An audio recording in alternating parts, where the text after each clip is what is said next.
Oh, what a day! What a lovely day!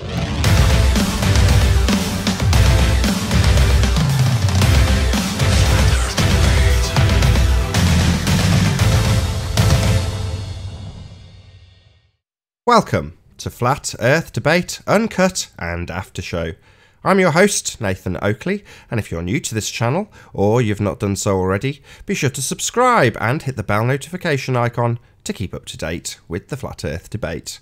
If you would like to support this channel, there is a super chat that runs alongside each of these shows while they premiere. There's also a PayPal, Krypton, and what's the other one? Patreon. I can never remember the name of it. It's so new, I've hardly used it. So there's also a Patreon link, so become a Patreon. If you'd like to become a part of the Flat Earth Debate community, go to nathanoakley.com and join the forum. Most importantly, if you'd like to join the discussion or watch live, there is a link to the temporary Flat Earth Debate channel also in the info box below this video. Now, we're currently joined by Spurs. He's disappeared for a cup of tea, might have come back. Let's see if he's there. How you doing, Spurs? Can you hear me? No, he's not there. Okay, so what I'll do in Spurs' absence is I'm going to show you something that I've been criticised personally for not giving enough airtime to or plugging. So I'll stick a link in the chat.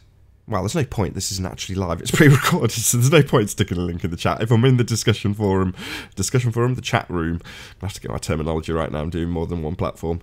If I'm in the chat on the re-up on Nathan Oakley 1980 or Nathan Oakley, I will stick a link to the Early Bird show. Now, Arwen actually had his birthday yesterday. I'm not 100% sure how old he is, but there he is. There's Arwen. So Arwen's show runs in UK time from 1 PM till 2 PM daily. So he's up to show 90. He's been pretty dedicated, and as I say, I will stick a link in the info box. Am I even subscribed on this Flat Earth Debate channel to him? Where's the sub? Yes, I am. So there we go. There's Arwen, and he runs his show just before this one starts. So he's going out now while we do the pre-show. So again, while I'm waiting for Spurs to return, I'll do a bit more shilling. So there is my Patreon site, which I should really remember the name of in future. But what's his name? Ranty has twisted my arm to set this up. And to be perfectly honest, I couldn't be more delighted. So I've already got 7 Patreons. So if you're one of my Patreons, thank you very much for becoming one of my Patreons. I didn't expect it to be so successful so quickly, so I am absolutely elated with that. It really does take some pressure off me, so thank you very much if you become a Patreon. As I mentioned in the intro, there's nathanoakley.com, and if you navigate your way to there, it is just as simple as typing in nathanoakley.com into your search engine. You'll find your way there, and there is the forum, so check out the forum. There has been a few people that have now signed up to the site and hopefully made a few messages, which you'll see. A few of them have been approved. Yes, there is a couple more messages on there.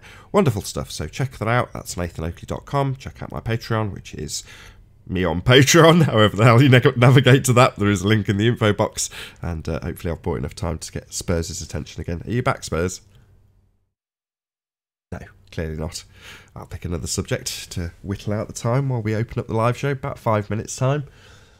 So I noticed Tim Osmond's made a video about Quantum Eraser and Sleeping Warrior's show, which is absolutely excellent. Big shout out to Sleeping Warrior, who has been doing quite a good job of running a debate after this one finishes. So he's obviously a regular on the show, not going to be here today. Same with Ranty, they're both out and about today. So Sleeping Warrior not going to be gracing us with his presence, but he does run a show, and that show is critiqued by Tim Osmond. Now, Tim Osmond, he is, well, I'm trying to convince him to join the support group that I've set up for people like himself and Mick West who've suffered our abuse, and hopefully he'll join that support group and we can help him, help each other, help themselves. And sitting in a shower, quivering and muttering about obstruction, that's not going to help you get past this pain. So I know we are all really, really sympathetic to these people who have suffered this abuse at the hands of an R value, and I think we can all join together and encourage people like Tim to gain the support that they need. You know, some of these people, they'll use deflection when they've suffered this kind of abuse. They're kind of trying to push it out into the midst of somewhere else, and often that means that they deflect their abuse that they've suffered onto other people, and in this instance will try and get other people to use the R value on their behalf, you know, putting some detachment between their use of the R value and this other party and their use of the R value on their behalf by proxy. So it's kind of a detachment, a distancing from the awful reality that is our abuse. And so to people out there like Mick West and Tim Osman, who have suffered the sincerest of troubles with the R value, just want to know, I just want to let them know that we are obviously here for them. So if you see Tim Osman around, just let him know, you know, we understand what's happened, and, you know, you don't need to start using the R value by proxy, you know, using other people's use of it. Yeah, it's not going to take that pain away. The R value abuse is going to stick with you for life, but hopefully we can get you the support you need. And Mick West is a big supporter of the R value crisis centre, and he's been quite a big part of that for some time now. So he understands what you're going through, Tim Osman, and I do desperately encourage you to join that crisis centre and get the help that you need. And I know that everybody who's in the audience watching this show will also echo those sentiments, and hopefully also be there for you and help you get the help that you need and move past this reification abuse that you have suffered at the hands of the R value. So that's Tim Osman and my little critique of his critique of Anthony Riley's show, and specifically the Quantum Eraser involvement in that show. Big shout out to Quantum Eraser and Sleeping Warrior. 13:59. Right, I better get this show on the road, with or without Spurs. Should be the work of but a moment. Oh, what a day! What a lovely day!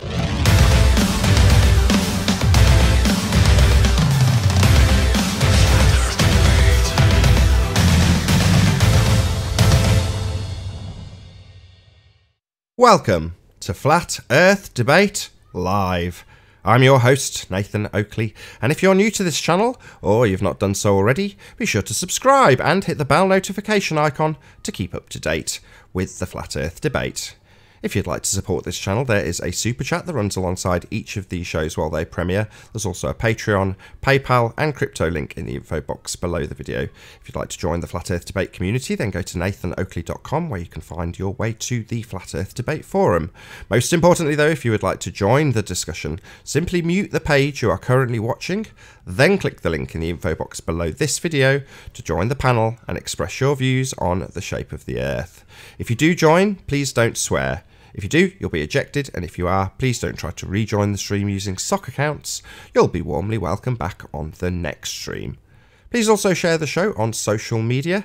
Sharing the show obviously increases the live audience, but this in turn increases the chances of a more diverse panel. So please share the show on Facebook, Twitter and MySpace. And one last time, if you're new to the channel or you've not done so already, be sure to subscribe and hit the bell notification icon to keep up to date with the Flat Earth Debate.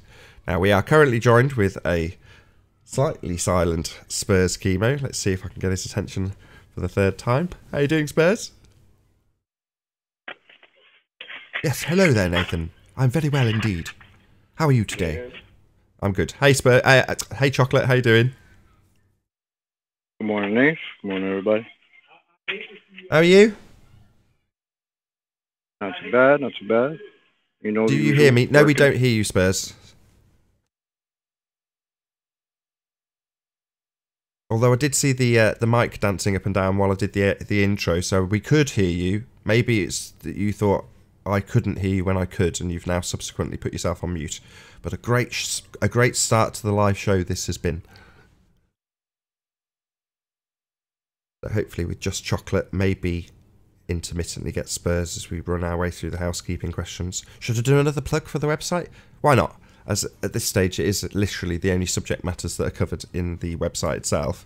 I may as well point the audience towards the nathanoakley.com website, where you will find a forum which covers all of the housekeeping questions, and you can, as I said in the intro, join the debate community and express your views on the shape of the Earth from the debate forum. So for the time being, I'm going to try and keep myself from participating. Obviously, I'm going to moderate it. It's my site, along with the help of my webmaster. But yeah, toddle along to nathanoakley.com and join the Flat Earth debate community there, where you'll find your way to the following questions. How you doing, Travis? Hello. Hello. Any signs of curvature? Nope. Nope. No, definitely not. Oh, thanks, Spurs. What about axial rotation of the Earth-based variety? Nope. Nah, none of that. Just movement of the sky. That's it. No, we still can't hear you, Spurs. I could mimic you for the whole show, though. No, we definitely don't have any signs of axial rotation. Do you hear me, Nathan, or you Yeah, don't we hear do! me? Yay! Spurs, hooray! Oh, you do hear me? We do I've been hear you. saying- I've been saying hello, is my mic working? And it just hasn't. About to refresh all over again, but sorry, carry on. Yeah. We could hear you the I whole hear time. you We were now, Spurs. just pulling your leg, really. No, we couldn't hear you. We can now. Thank you for joining us, Spurs. Good to have you here. Yeah, glad to be here. Yeah, thank you. Great to be here. So you're going through the housekeeping. Yeah, we've just done axial rotation. Any evidence of the distance to the sun? Nope. Oh, wow, not evidence, but what I've just heard from I don't you and I, Mr. Scott Beach, Mr. Scott. He says that they don't actually know the distance to the sun. It's not actually 93 million miles away. And he feels it's okay to lie to children about the distance to the sun because they don't know the precise or the exact distance. So, no, there's no evidence of the distance to the sun because they simply don't know, is what I've been told.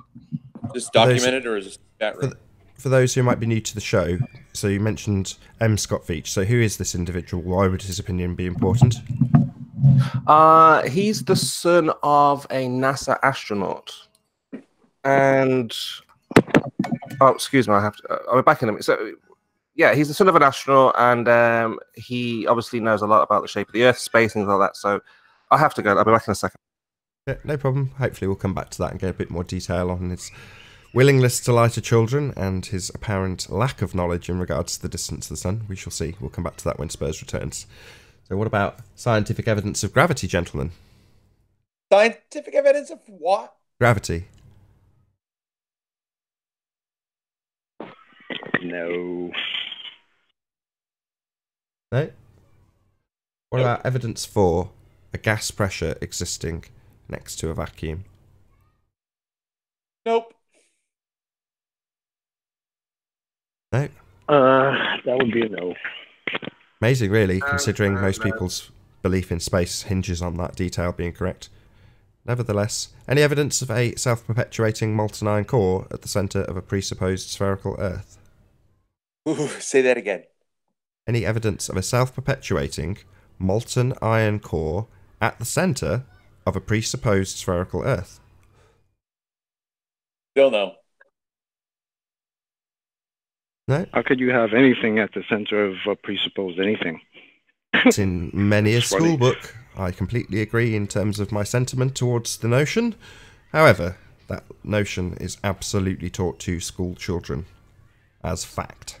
We have a molten iron core as a result of a fairy tale story of an Earth with a secondary planet on a similar orbit around the sun, and this fledgling Earth is crashed into by a planet called Thea at a glancing blow, devastating the surface of the Earth, depositing an extra molten iron core into Earth, and then the remaining debris of Thea coalesces by virtue of this pseudo force with no scientific evidence called gravity into what we now see as the Moon. Result, a oversized molten iron core that hasn't slowed at the rate they predicted mathematically, given the age of the universe that they predict with absolutely no evidence for anything that they claim. So this is why we have a molten iron core, and that story is true because they made it up themselves. But it's taught to children. I mean, Total bollocks. Yeah, it's all that's what it's. Go ahead, Josh. chocolate. I was trying to talk, okay? I'm sorry, man. Yeah, it's all metaphysical gymnastic shenanigans. I mean, it's all ideas, and you can have and end up with any result that you want. and make the math work for any idea that you have. So all these questions are metaphysical musings. Speaking of metaphysical musings, any evidence of the R value, Earth radius, gentlemen? Nope. No. Well, that concludes the housekeeping. I'm pretty sure I covered all of them. If not, I'm sure the chat will let us know. Anybody mind if I do some shout-outs to chat? Go ahead. Shout out to you. It's good to have you here, my friend. Multi Tom Tom, nice to see you. Is that Mo Jackson? Sounds good. And then an Illuminati 666 sign. Get out! What are you doing here? Outrageous. Uneartha, good to see you. Thanks for being here. The Lion Hio.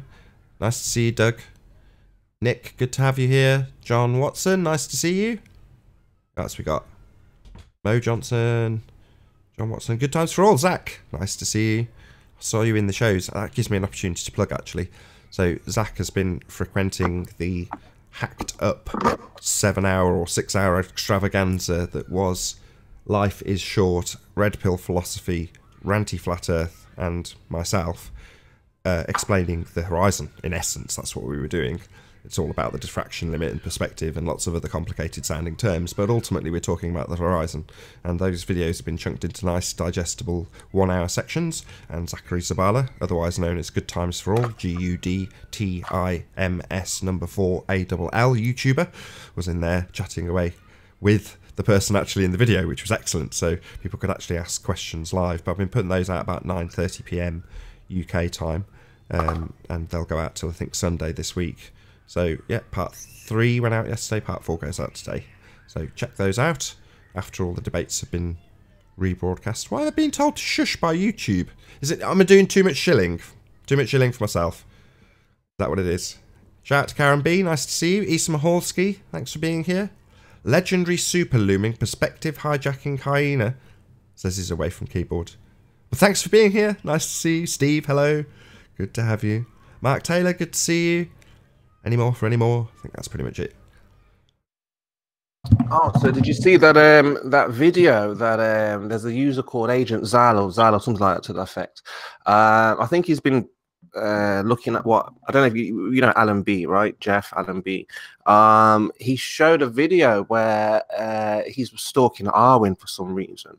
He seems to have doxed Arwen, befriended Arwen, trying to trigger Arwen or something like that. I mean, have you seen the video? Has anyone seen it before I go on? Yes. What did you make of it?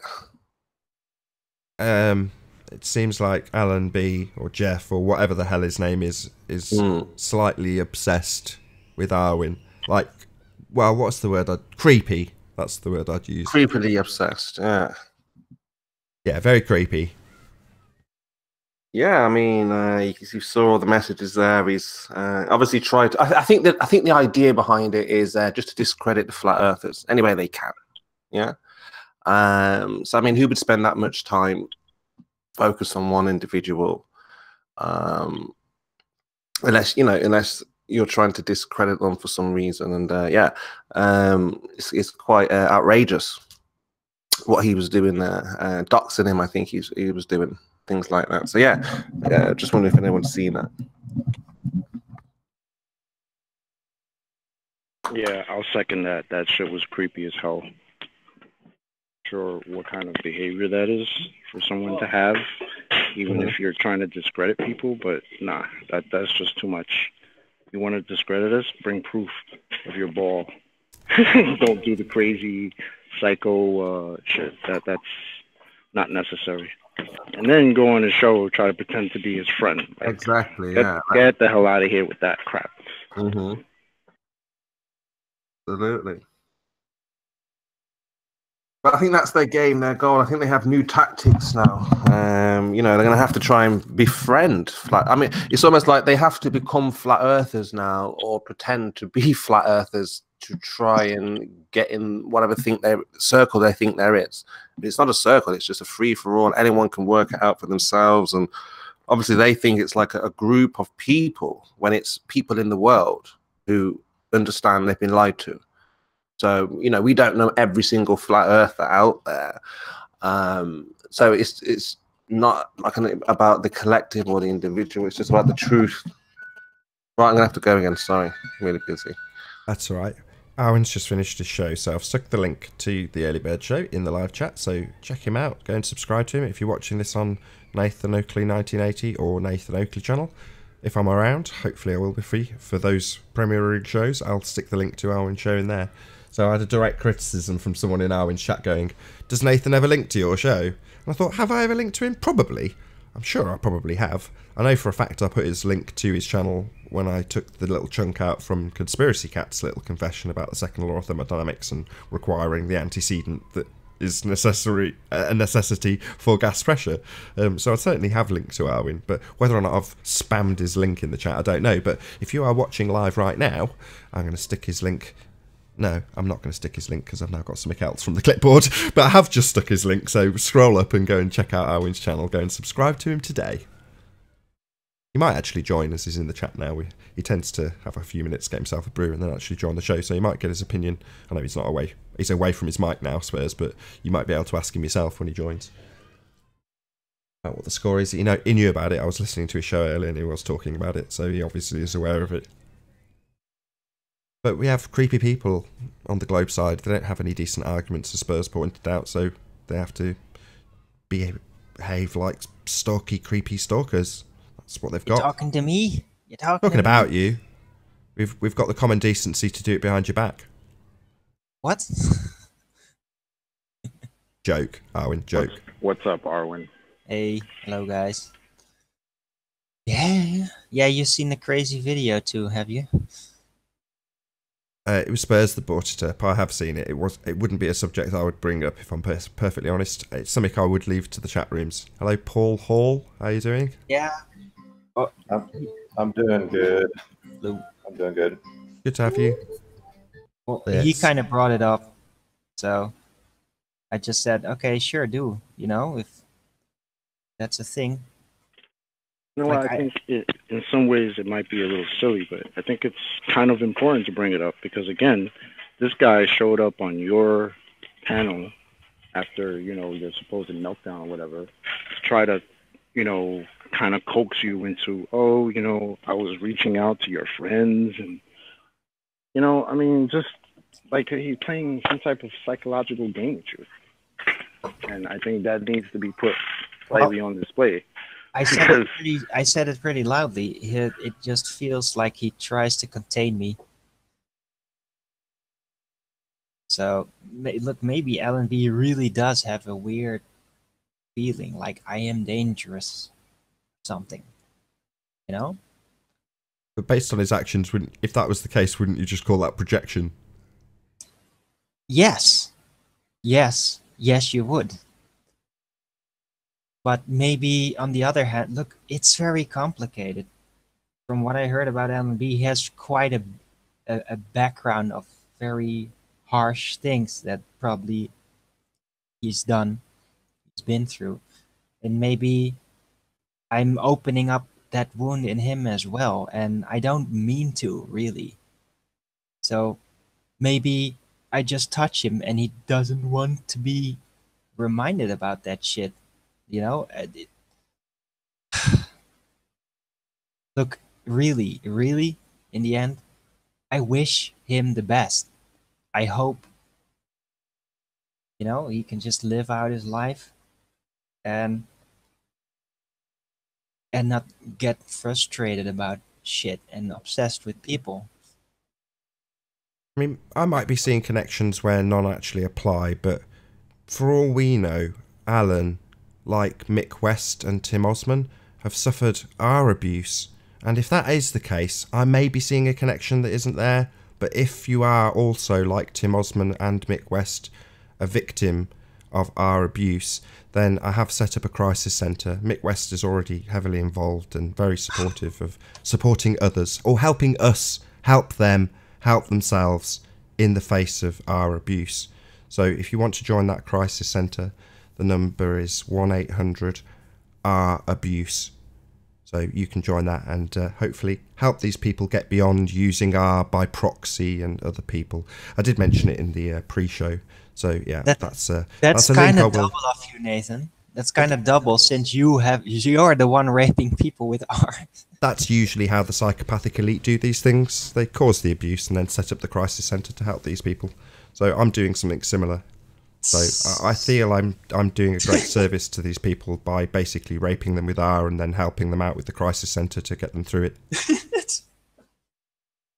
You're crazy. But yeah, I also want to make a correction. So Anthony on his show was desperate to point out to Tim Osmond that it's not possible to violate someone with the reification fallacy. Well, that's just simply not true. I mean, obviously R is real, therefore I can violate people with it.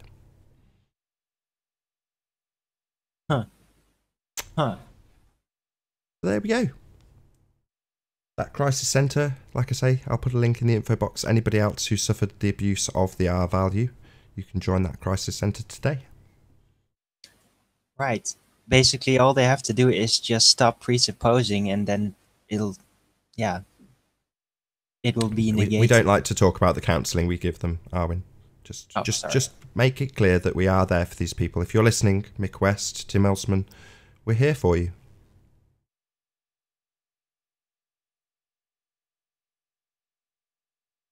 Should we say a little prayer? No. I know that's wrong. You're wrong. We shouldn't say that. We'll keep it in high spirits. Kumbaya, my lord. Kumbaya. No. Ah, we're supposed to be soothing these victims of R. Was that Kumbaya R? Kumbaya, correct. I think they are just gonna have to get over it. I value Kumbaya. No? Ah, I was going to get a fire going and everything. Alright, fair enough. We'll leave them in the shower, clutching their knees and muttering about obstruction.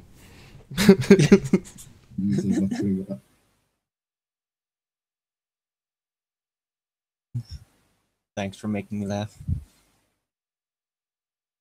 It's serious business, Arwin. It's not a laughing matter. Some of these people have got some serious issues. Yeah, I know. No, I was actually joking that time. Stop it! Stop using my meta against me. You having a fight with the furniture now? Don't have another meltdown. Not on this show, Arwin. Where's that R? Having known you for some time, right, we discussed your meltdown. I'm sorry to bring this up now, but we've been on gossip for basically the whole show. The link is public if someone wants to come in and actually talk about Flat Earth, get us off this garbage. But nevertheless, we just Anthony and I discussed your quasi meltdown, if people phrase it that way. That's just what it's ended up being referred to as. And both he and I agreed. It's like, well, this isn't out of character for you. We know you well enough to know what you're like, and you are a bit like that.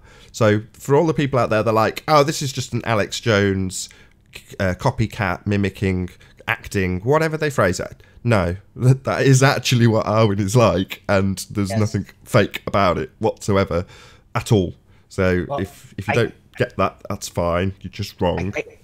I can even explain a bit about it, and that is, why do you think I follow Alex Jones for so long?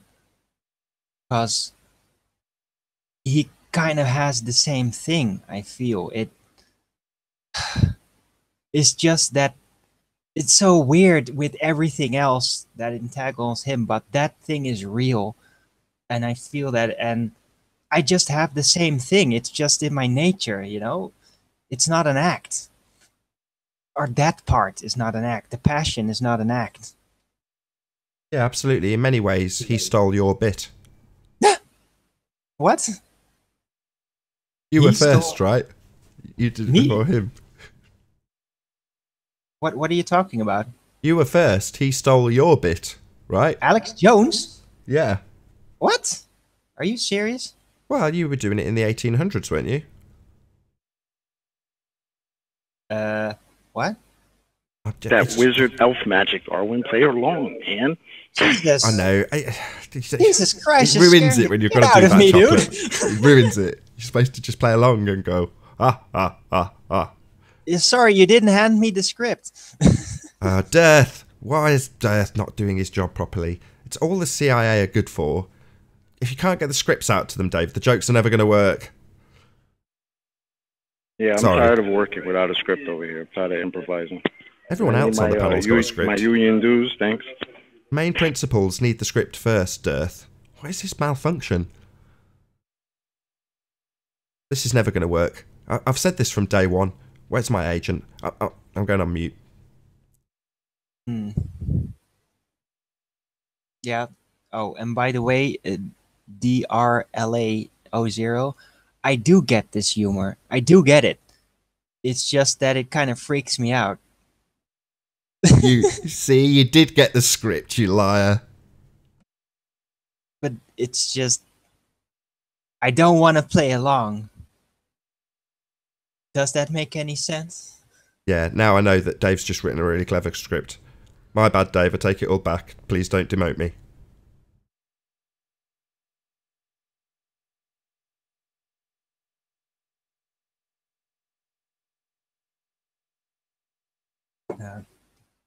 Don't know what happened in the 1800s. Don't think I was physically there yet. Too late now. Yeah. Can't Who play am I along to now. tell, I mean, you know? I just past. remember being the first memory I have is like being a 5-year-old kid in the 80s. So, yeah, who knows? The 1880s. I don't even know if that is even real. Before the nasty man bit you. Huh? Before the nasty man bit you in the 1880s. I'm not a vampire. What they all Come say. on. Nosferatu. Ew. No, it's disgusting. Sorry, is that not the PC? Is that not the correct term? What? Vampire. Is that like modern day version of calling somebody racist slurs? Really? I don't know what they're useless at doing this, with all Alan. these words anymore these days. I have You're no useless idea, at this. Absolutely useless. Me? Yeah, trying to edge you to play along just for fun. Okay, I'll try. No, Come on, don't. you don't need to try. You D&D all the time, man. You can do this. Role playing should be back pocket for you, bro. Right, but it's pretty clearly established during D&D that it's absolutely a joke, and I don't have an audience watching that, like, getting paranoid over me or something, you know? Okay. Yeah, it's the metaphorical equivalent of the 6-year-old boy peeing his pants on the stage. That's what you're saying. Thanks, Nathan. Thanks. I thought you needed a fairly good chip. That never cheer-up, happened, you know. okay? I did actually play in acts at school, and I was pretty damn good at it. So. Where did it all go wrong? No, you've still got a good show. To be honest, Darwin, it's not about acting. You know, as much as the script jokes are funny, and if Death's watching, I know he'll be chuckling because he gets a lot of shit about it. You know, people claim he's the what's the word they use, handler for like Jaren and Patricia and various other people. I don't know the full narrative of bullshit, but well, maybe he is our main Jew controller. Oh yeah, dickhead. What's his name? Stinky Cash was on with Jaren. I like Stinky Cash. Sorry, my reaction was immediately to call him a dickhead. I do like Stinky Cash a lot. He's good. He's a really good videographer. And, you know, I said this to him in the comments of his video, actually. I was like, your video inspired me to do the sun tracking.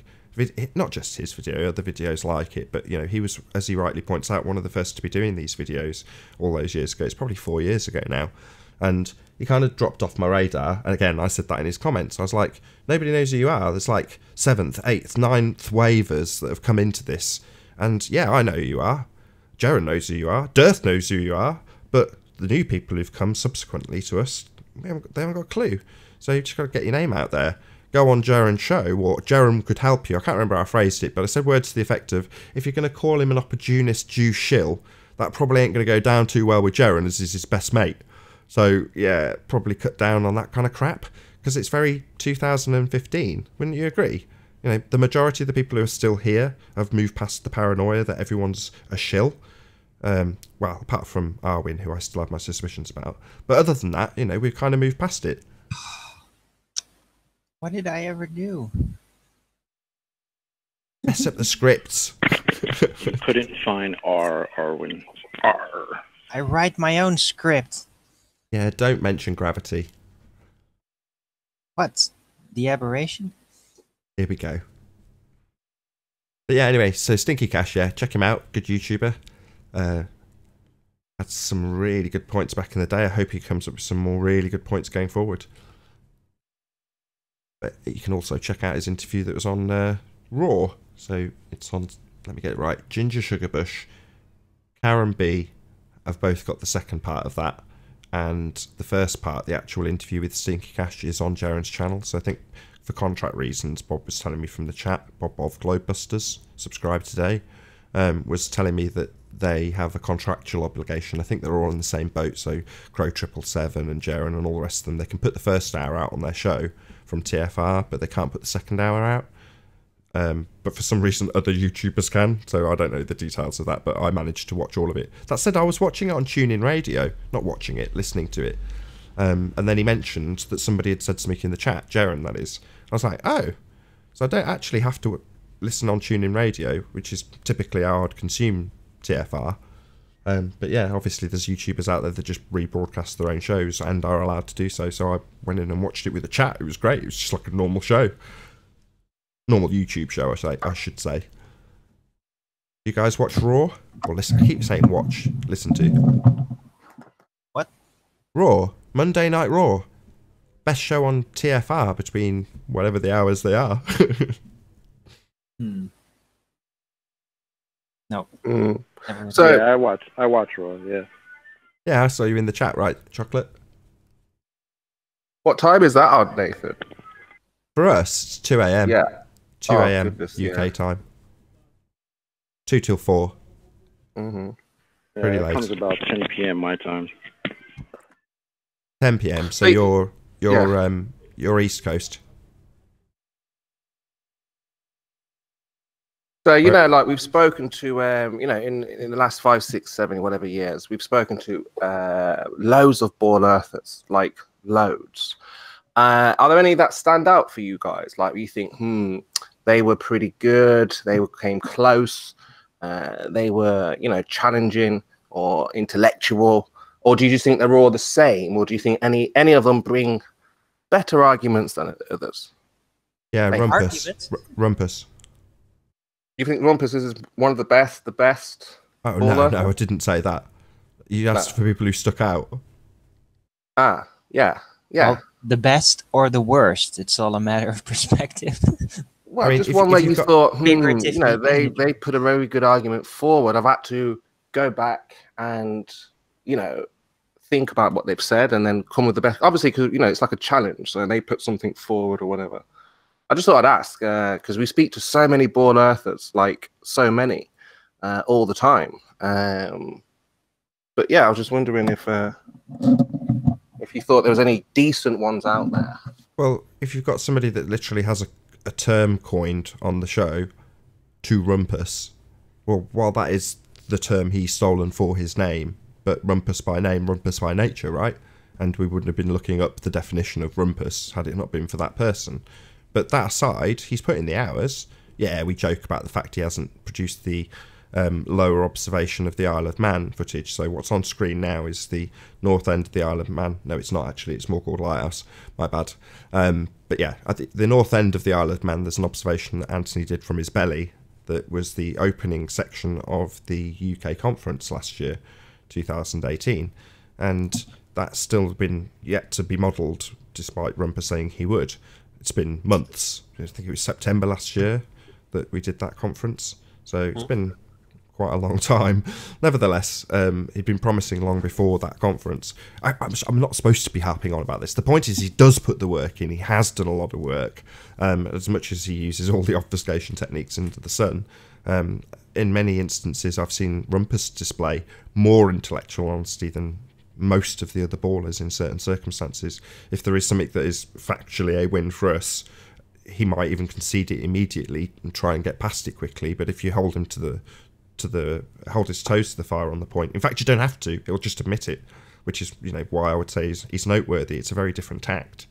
But yeah, he certainly puts the work in. I would give Rumpus a shout out. There's been many occasions where I've credited him for very specifically his intellectual honesty, as much as people hear me, shouting at him, getting annoyed with him, kicking him out, whatever. He's definitely had that credit from me in the past. So yeah, I would say Rumpus stands out above all the others for not necessarily positive reasons, but he certainly sticks out. Wouldn't you agree? Absolutely. Definitely. Yeah, I think he's the most tenacious of the ball. He was. Well, we've derived a word from him, okay? That means something. Yes, Rumpusing. Adopted his name in our terminologies of our social conduct. My wife said it to me the other day, Arwin. So we were having an argument about something petty, as man and wife do every so often. And I talked over her, and she said, "Stop rumpusing me." That's what she said. And that killed the argument completely, because obviously I just burst out laughing. Right. Oh, that is good. Is that the same for everybody? Chocolate and Paul? I mean, you've obviously spoken to a lot of ball earthers, a lot of globe earthers. Do you find any of them challenging or intellectual or halfway decent when it comes to proving anything or making you think in that matter? Well, I've stumbled upon some ballers recently that are surprisingly ethical in nature. It's something else. It's like not about the whole honesty, about intellectual honesty, but there's a lot of ballers out there that do really have heart and that do really have the need to do the right thing or to be good to other people, despite their religious convictions, basically. And I've been noticing that, with more ballers. And I do have to also mention that, like, to change a baller into a flat earther seems almost impossible, but some of them are still good people, and they don't need to be destroyed or something just because they believe in the ball. Anybody specific, Arwin? Anybody specific that sticks out? Well, yeah, Dawn Threader, for example. Who? Dawn Threader. Dawn Treader? Yeah. Dawn? Oh, Dawn. I think Okay. it's Dawn Threader. I'll shut up. Right. Well, he's been really nice recently. Reasonable, you would say, yeah? No, nice. Actually nice. Just like calming down from his inner struggles, I guess. And just being nice. I don't know. Maybe I just inspired him in the right way or something. I don't know what it is, but Yeah, but Dawn's always been nice, I've thought. What has he not been nice? He doesn't troll like most of the ball earthers, does he? He just asks questions and he says that's my Oh, belief. hold on. Sorry to interrupt you. Multi Tom Tom says Dawn Treader is now a flatty. Are you sure No. about that, Multi Tom Tom? Have you just made that up? yeah.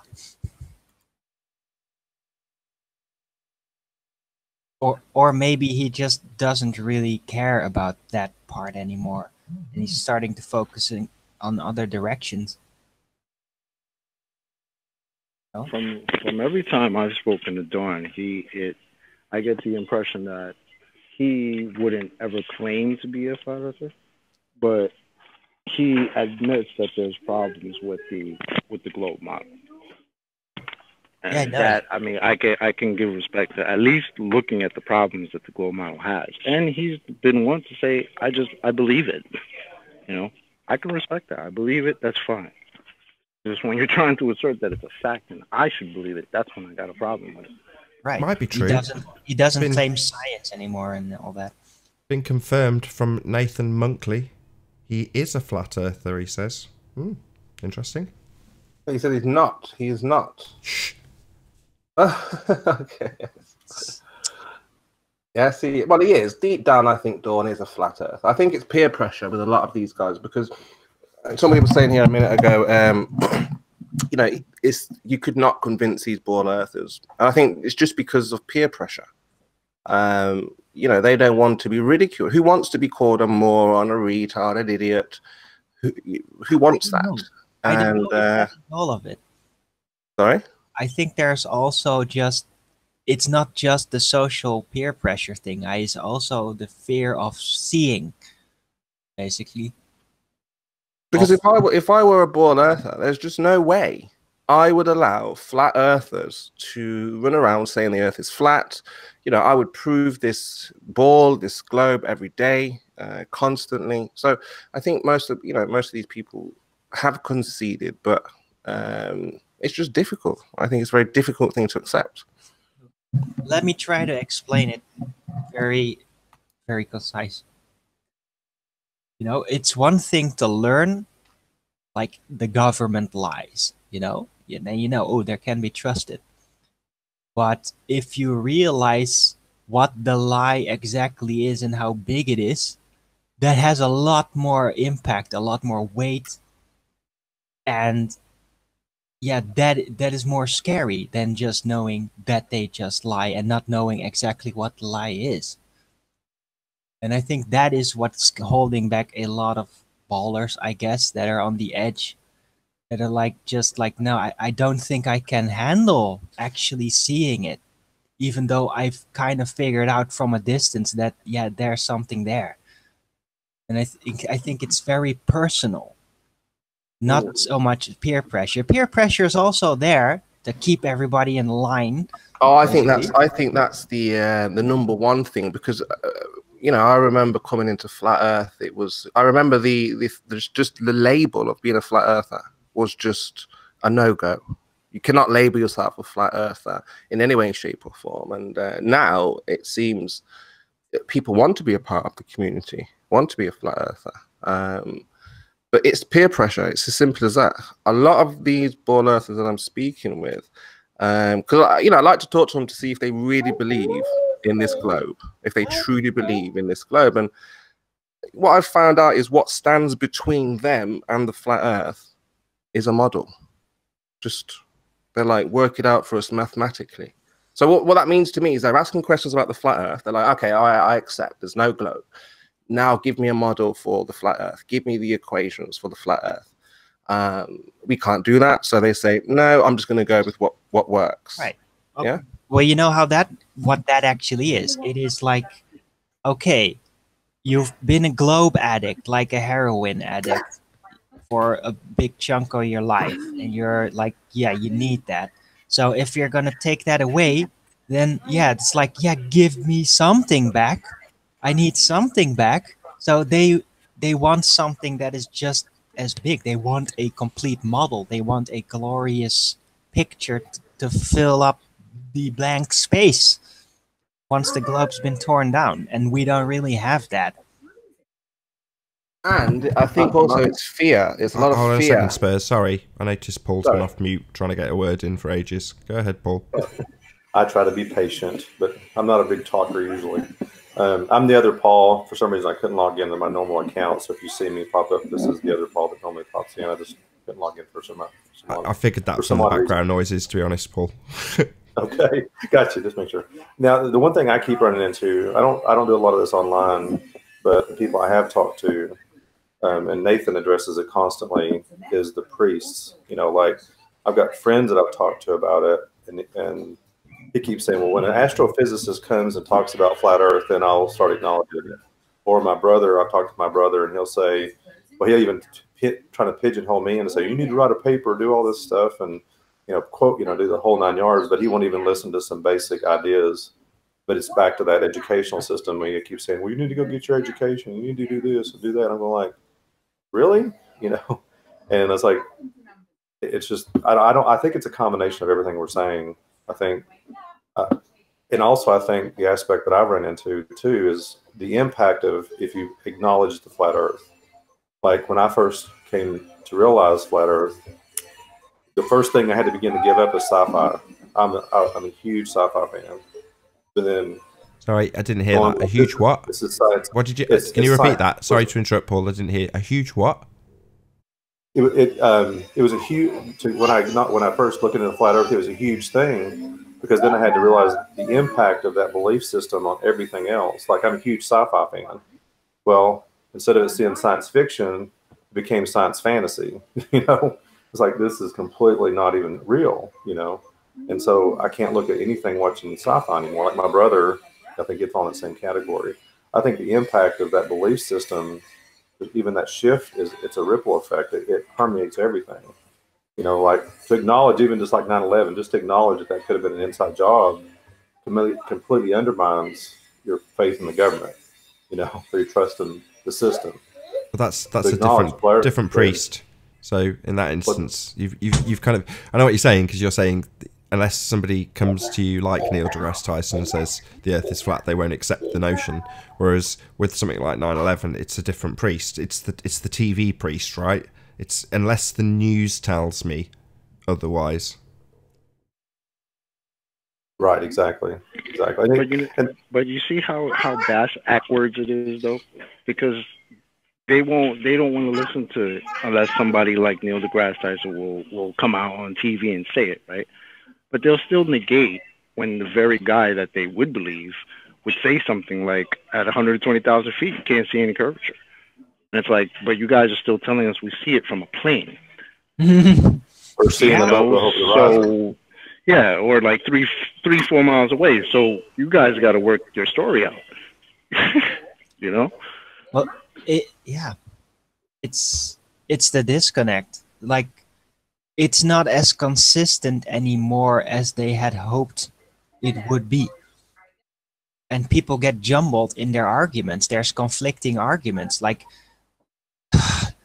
a political strategy to appear victorious in the moment has allowed them to convolute the entire thing, basically. No, it's more simplistic than that, Arwin. I agree with you in principle, but it's more simplistic when it comes to Neil deGrasse Tyson. So when you hit the nail on the head when you said they jumble people, well, Neil deGrasse Tyson's sole purpose is to be a double speaker. So that's why he's useful for us. If you as flat earthers, pay attention to what people like Neil deGrasse Tyson says, and there's a good reason for it. So you've already given one example, and red pill philosophy. I don't know if you just want to pop yourself on mute, Paul. Just well, yeah. So Neil deGrasse Tyson talks about that stuff is flat. So it's on one of Red Pill Philosophy's t-shirts that he sells. So big shout out to Red Pill Philosophy. But he pushes this clip in to punt one of his t-shirts, but the point is still sound, which is why it's a good t-shirt. But yeah, you've got Neil deGrasse Tyson saying that stuff is flat, and he's explaining that you've got a fisheye lens on. He's using a lot of our arguments. He's saying there's a fisheye lens on the Bumgardner, or however you're saying his name, jump. So the way it looks really spherical in that footage is just nonsense. It's a fisheye lens. That's one of our arguments, right? Well, Neil deGrasse Tyson saying that, and he's saying that you go up in a plane and claim that you can see curvature. That stuff is flat. That's what he's saying. So he's actually the double speaker of the heliocentric priests. I did have another one in my mind a moment ago. Oh, the Coriolis. So he actually supports our argument. Now, because he's a priest, we, flat earthers, we're never going to get close to him. Yeah, there's been some examples. Rick Hummer got close to him as the redneck rocket scientist and did manage to get a question or two across to him on the fly.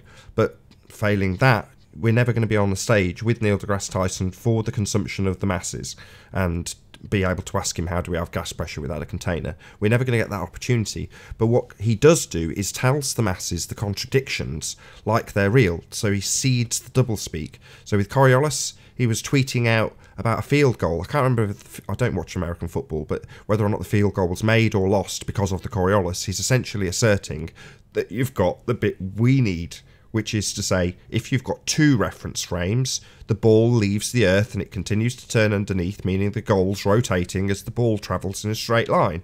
That's him saying it. Hello, P? Hello? Hello? Hey, P, how are you doing?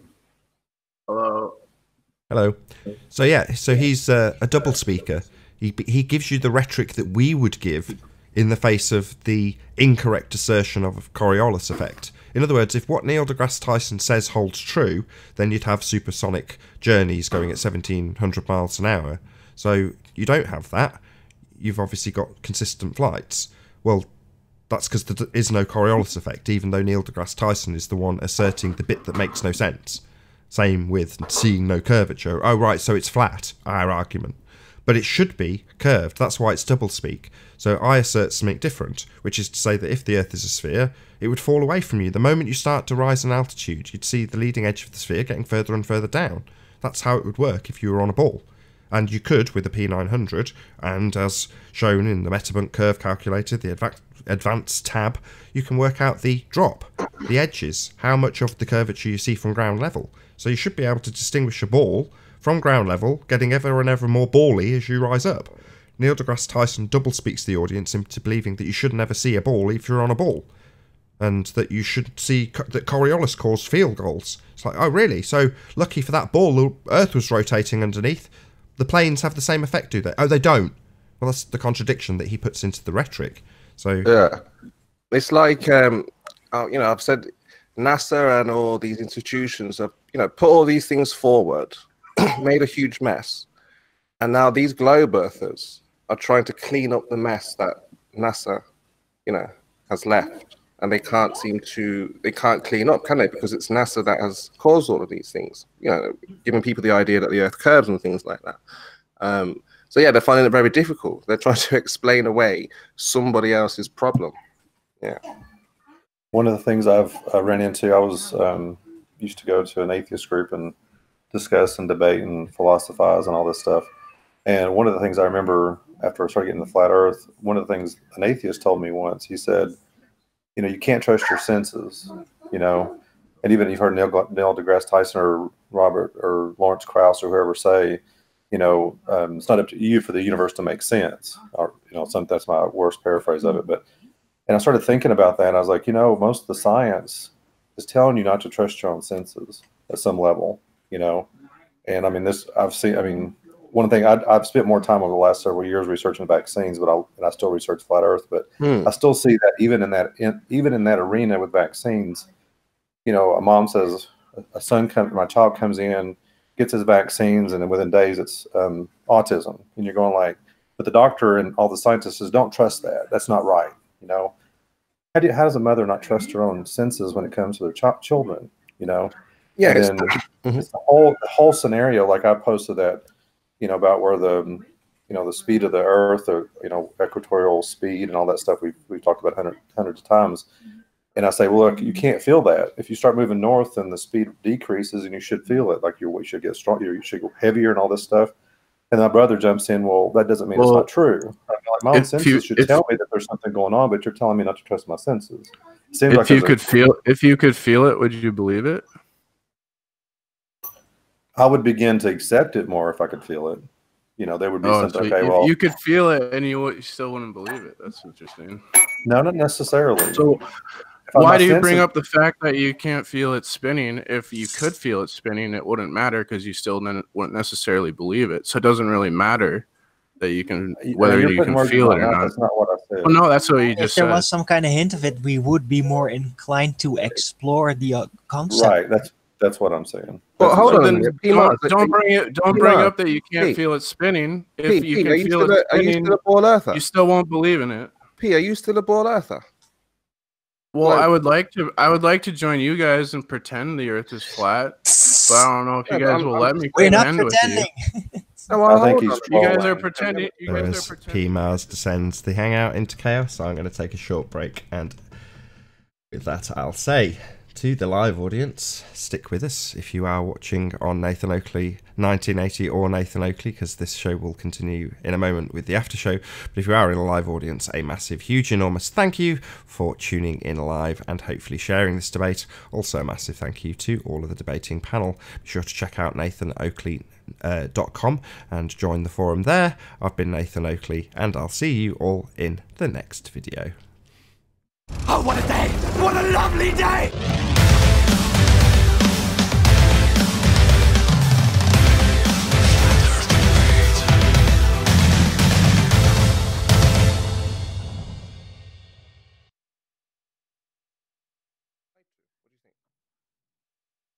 Well, entertainment is beneficial to mankind. So if pretending the earth is flat is entertaining, we could save the world. Spurs, I know that you mean well. I know that you're trying to engage P in a reasonable conversation, but it's not going to go in that direction. So I'd like to ignore P in this regard. He's not. I hate to say it, but I don't know. I hate to say it. Hey, Dawn, how are you? Hey, don't. Hi. Check your mic. He's just pretending to ignore me, like he's pretending the earth is flat. No, but P, if the earth is not flat, I would like to know what shape it is. If you know what it is, I'd like to know. He's not going to give you a reasonable answer, Spurs. He's not going to do this dance. He's going to act like anybody knows what the shape of the earth is. I would like to know. It's from what I've understood, not even like the CIA, the FBI, none of these people, the military, they do not know the shape of the earth. So how does anybody here or anybody out there know the shape of the earth? But if he does know, I would like to know. Sure. How do you know anything? How do you know it's true? I don't know what's true. How do we know what is true and what isn't true? How do we know? We examine the data and we determine it by reflecting upon everything else we've learned. Well, simple. How do you? When you say how do you know it's true, you're asking how does everybody know something's true? Well, I think it's how do the individual, right? So how I myself, I would like to test something. I would like it to be repeatable. I would like it to be demonstrated in front of me. That's one way I suppose I could trust something. And yeah, how many more years do you need before you can do research and figure out what the shape of the earth is? How long does it take to figure that out, you think? 10 years? Well, that depends on the size of the earth. If the earth is huge, if it's just a small plane, well, then it won't take very long, will it? But if it's a huge plane with a supposed ice wall, we don't know if there's an ice wall. Again, we don't know if it's water, ice, land, ice, water. We don't even know the order of things. Yeah, but that's the way we would find out. We would test it. So we would have to have an expedition. That's the only way we would find out. So you should join the camp of I don't know the shape of the earth. Not just say, oh, wow, they've told us that it's a ball, so I just go along with it because that's what they tell us, right? You agree? Disagree? I don't really think my position is they just tell us it's a ball, so I think it's a ball. So you're trusting someone else to tell you what reality is. Am I right? Well, everyone does to a certain extent. Right, but if you want to determine if somebody's telling you the truth, you verify it. Which means if there's been that thing going around saying that flat earthers believe that Australia doesn't exist. Well, the only way to prove Australia whether that statement is true or not is to go to Australia, and you can determine it at that point yourself because you physically verified it. I don't think we're live, are we, Nathan? No, this will be after show, so this still gets out to the audience. I don't think that's the only way to determine whether Australia exists, because there's probably other ways for sure, but that's one true verifiable way that you could go there yourself and see it. I don't think you have to do it yourself. I mean, Mars, look at it like this. Before Australia was discovered, okay, so people in England never heard of Australia. They didn't know there was an Australia. So the first guy goes to Australia, comes back and says, there's a place called Australia. How can the rest of the people know about Australia if this guy has just sailed there? He sailed somewhere, he came back, he said, I've discovered Australia. Do you see? How would you know for sure that he's telling the truth? Would you just believe him? Well, at that point in time, you wouldn't be able to, it'd be difficult to know if he was telling the truth. But in the modern day, I mean, you can talk to someone who lives in Australia. And yeah, I would believe, I've talked to people that who lives in Australia, Merle. I don't know, there's lots of people that are in this community that live in Australia. So I don't have to. How do you confirm it? There's all kinds of scenarios. Going there. Let's say you had parents who spoke that accent, and Merle was actually in England, but he was speaking this accent, but he was not in Australia. And he said, I'm in Australia. And you heard the accent. I don't have to confirm it myself because I can rely on other people that have went there and confirmed it. But you just said that you don't rely on somebody else's opinion. Yeah, that's not a big deal. If you, I don't find that a big. Well, it isn't. It isn't. If you say, "Yep, I rely on other people," well, then now I understand why you think the way you think, right? But if you're saying, "Well, no, it's because I've done my own observations. I've shown that it's Kerbin or whatever," well, that's different. Because I would say, "No, you haven't." Yeah, I mean, I think you should use other people's work and build upon it. You shouldn't just. I don't understand this like mentality of thinking you can't believe what other people say to you. I don't think you'll go very far in life with that. Like, because men are liars, T-Mars. If you know that men lie, well, then you know you have to check it for yourself. This man could be lying, could be. But you don't have to check every issue that someone's lying because. No, but do people lie? For instance, you're saying like verifying whether Australia exists as an example, right? There's no one out there. There's no position out there that is saying Australia doesn't exist. Like no one has that. Well, who's position. saying that? I don't. I didn't. I'm just giving an example. I'm not saying. So like there's. Well, I'm saying that there's like no reason that I have to verify Australia because there's not even a possibility that it would be a lie since there's not even a debate on whether Australia exists or not. Yeah, I think most people are comfortable with that because they can actually go themselves to Australia if needed, if necessary. It's like the same thing like with flat Earth. Right now, it's necessary that one of you ball earthers or a flat earther goes to space, shows us the Earth. This is necessary. Going to Australia is not quite necessary. Yeah, so it's kind of a different thing. It's an emergency now for you ball earthers. You know, you're in big trouble in hot water. You need to provide this idea of Australia doesn't exist. I don't need to go. Yes, you do, because nobody's been. There hasn't been one person with a space accent or space rock or anything like that, right? So, who's from space, PMAS? How can we verify that?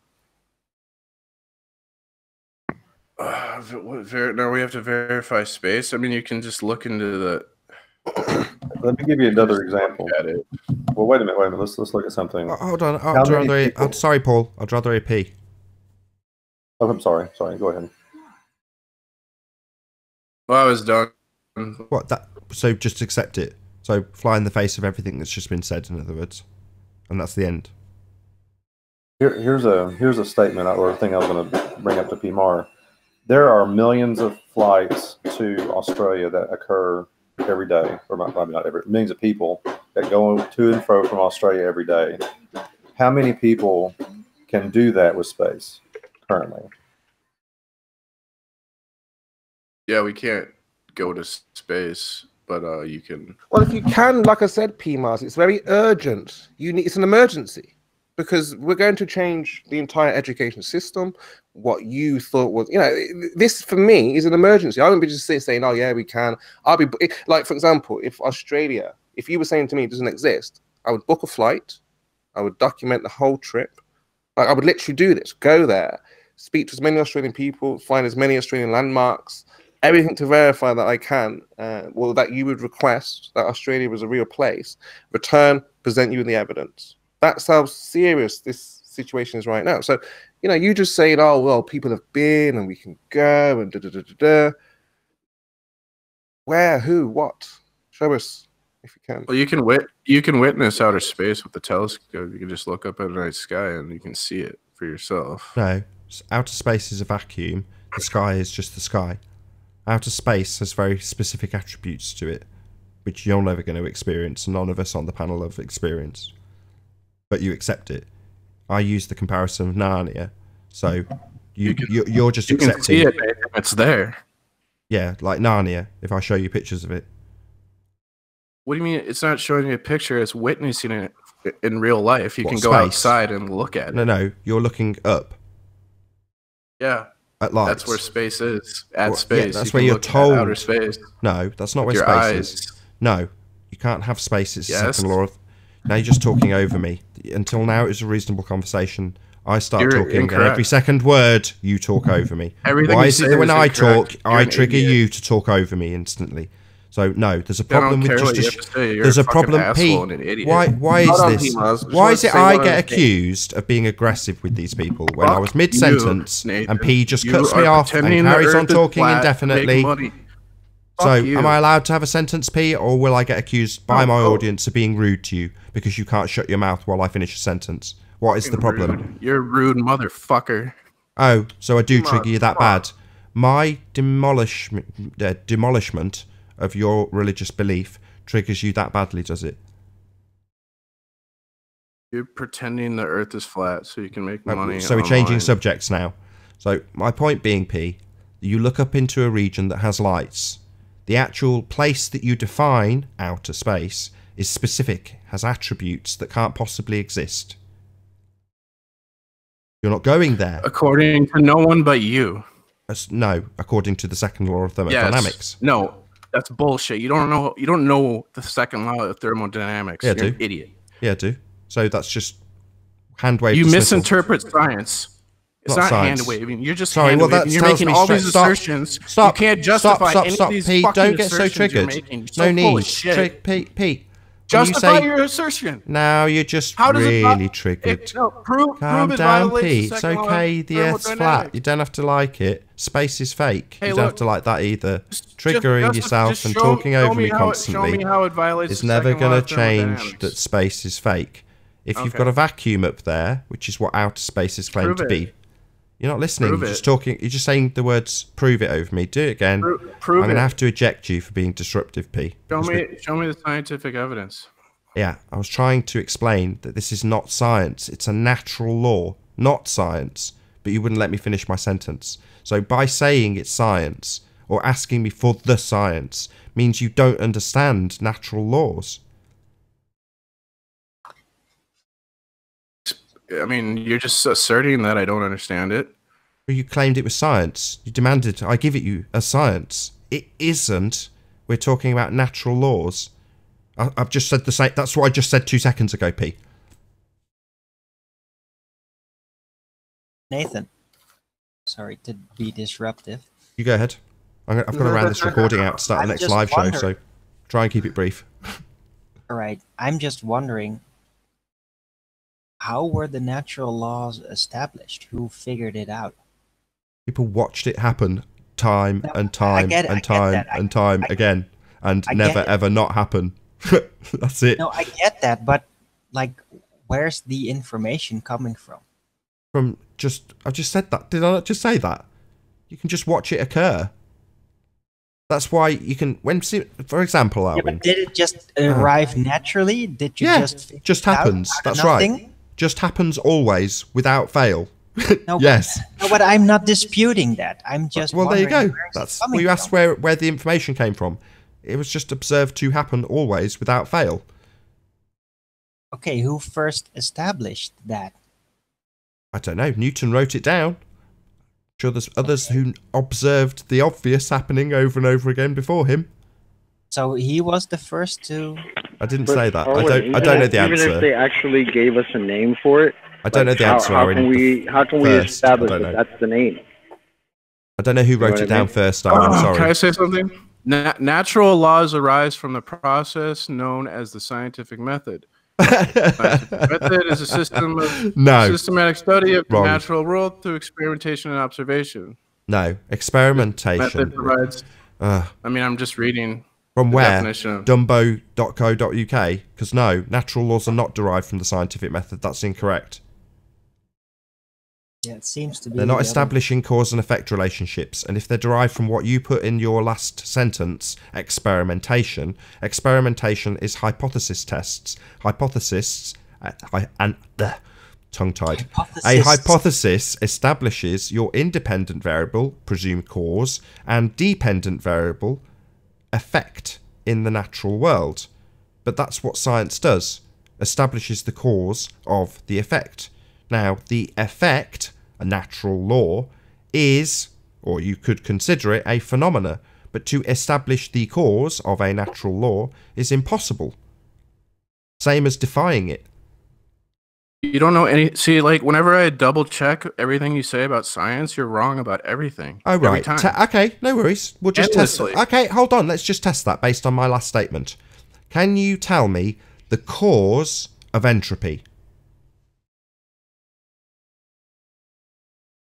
I just established that natural laws are a part of the I know they're scientific natural method, laws. right? That's my point. You're saying they're science. So if it's science, there's a cause and effect relationship in play that you can detail in the hypothesis that went forward to suffer systematic experimentation to establish the cause of the effect. Therefore, if that is the case, and it is as you assert science, which I do not, I say it is not, then you can tell me the cause of hot flowing to cold always. Tell me the cause of entropy, if it's science. Instead of me sitting here and answering your questions about science, because I'm not an expert in science, why don't you just prove your assertions? And I mean, the thing is, Nathan, that every time you make an assertion that has to do with science, I go and double check it, and you're wrong every friggin' time. Yeah, I've just made an assertion about science, which you have said is incorrect. It's wrong. I have said natural laws have not gone through the scientific method. You disagree. So, that being the case, it would imply you mean, P. Mars means, natural laws have gone through the scientific method. Well, if that's the case, then you'll have a cause established. A cause of the effect. So tell me, what's the cause of hot flowing to cold always? What's the cause of that, P? Why do I have to tell you anything? Because you're asserting I'm wrong, you bonehead. You've got an assertion I'm wrong.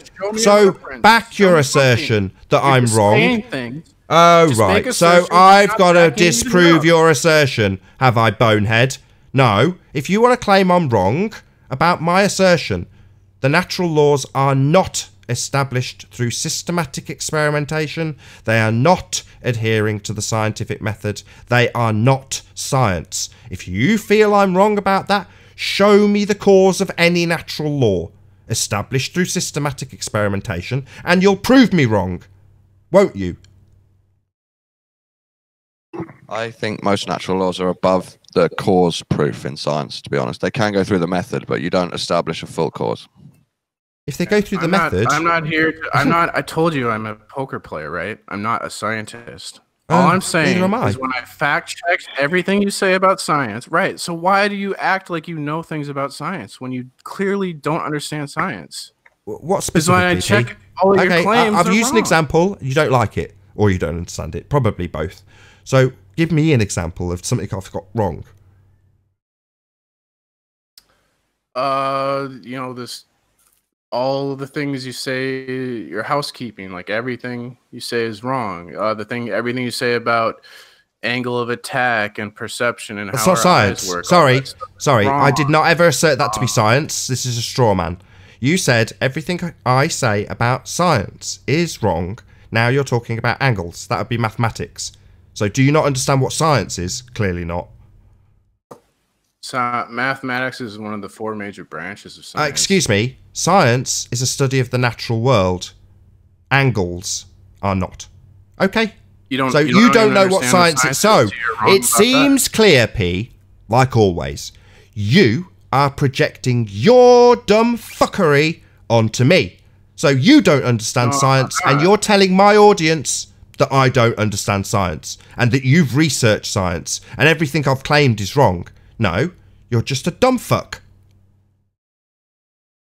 Well, I'm not though, because you're not a scientist. I'm still in the after show. We're waiting to round out the after show for the first show, Adam. But P. Mars has essentially accused me of being wrong in every instance I've ever asserted anything in the realms of science. So I went back to my original assertion made moments earlier and said that, let's see if you agree, that the natural laws have not adhered to the scientific method. They are not an establishment of a cause and effect relationship. They are not they're natural science. laws. But would you say that a natural law has or has not gone through the scientific method? No, can't put them through it really, but they're natural laws. Oh, so I was right and you were wrong, P. Well, it's kind of debatable. Some people would say no. Sorry, Dawn. Let's just not have that at all. That's a fact. Not debatable. Fact. Well, some P's people wrong. would say they've proven that gravity is the cause, right? Dawn, No. maybe if you were to we came on to gravity. were able to find a reason for it happening, hold on, then maybe hold on. it'd be debatable. Dawn doesn't understand what a natural law is. That's worth putting into the end of the show. Oh, I and do. I'm gonna round out. I'm saying for other people, they might think they've proven it. Okay, Dawn, I need to explain to me too, because you said gravity and then used the word law. Well, people who assert that there's a natural law of gravity need to understand just quite how stupid that is. Attraction, then. Natural law I of hadn't finished attraction. talking, Dawn. I tried to explain. Did you watch yesterday's show where I pointed out that people who remain eternally dumb are the ones that don't listen and talk? That would I've be heard you say you that before, though. right this second, literally, as I was about to point out that that was you. Yesterday it was unorthodox. Don't be that dumbass, Dawn. Just listen. So a natural law, it's something that you observe always happening. Actually happening. So, can you show me gravity happening? Because if you can, I'll accept that it's a natural law.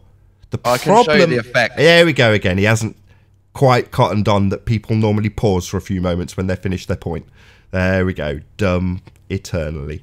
So, Dawn, you can't observe objects of mass attracting one another ever, let alone always without fail. So let's just get the distinction before you start talking. Natural law, always happening without fail. Gravity, never happening ever. Do you see the distinction between the two? We disagree on that. Oh, you think objects of mass always without fail attract one another? Oh, I'm being help me back! I'm being pulled towards my table. Oh no, that's not happening. So objects of mass. I'll just say it again. Objects of mass never attract one another, and you always observe natural laws. Do you understand the distinction between those two things? In other words, Dawn, gravity's not a natural law. Well, the attraction is, right? We Oh, always really? observe. Show me. Show me Other hand, that attraction happening naturally, always. To be a law, it must be happening always. method. Nathan, Why can is I somebody jump in trolling for a us? second? What's this? What's this natural Natural laws? law applies. So it's mute the sound, for God's sake, P. Science. P, I don't want to have to kick you out because you don't know how to use your mute button. P. Nathan, Trying can I to jump in? prove his assertion. Jesus. Slideshow here for you, Nate. From No, study.com. don't need a You're so slideshow. fucking stupid about Don't science. need a right? cartoon from you, What's wrong thank with you, P. study.com? Oh God, rumpusing ensues. With that, I'll say first and foremost a huge, massive, enormous thank you to all of the audience in the Nathan Oakley 1980 and Nathan Oakley channels for tuning in and hopefully sharing this debate, and of course a massive thank you to all of the debating panel for making this debate possible. Be sure to check out nathanoakley.com and become a part of the Flat Earth debate community on the nathanoakley.com forum. I've been Nathan Oakley, and I'll see you all in the next video. Oh, what a day! What a lovely day!